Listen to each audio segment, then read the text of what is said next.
আসসালামু আলাইকুম। কবিতার নাম কোরবানি, এমডি বদর, বাগেরহাট সদর। মনের খবর রাখেন যিনি, সবই তার মেহেরবানি।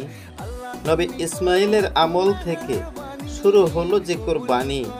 আল্লাহ পাকের নির্দেশনায় আল কোরআনি মধুর বাণী। আমরা মুসলিম বিশ্ব ভরা গায়েবে ঈমান আনি। আল্লাহর নবী ইব্রাহিম পরীক্ষায় পাশ করেছে তা জানি। স্মরণ করে দেয় ইতিহাস নবী ইসমাইলের কাহিনী। নবী ইসমাইলের কাছে শয়তান হার মেনেছে জানি। রহস্য আল্লাহর জেনে শয়তান শুরু করলো যে শয়তানি। আল্লাহ পাকের নির্দেশে ত্যাগের মনে হয় যেন কোরবানি। যেটা ঘোষণা দিয়েছে আল্লাহ আমরা সমর্থ মতো মানি। নিষেধ আল্লাহ ভোগের উদ্দেশ্যে যেন হয় না টানাটানি। দোয়া করি সকল দাতার ত্যাগে কবুল হয় যেন কোরবানি।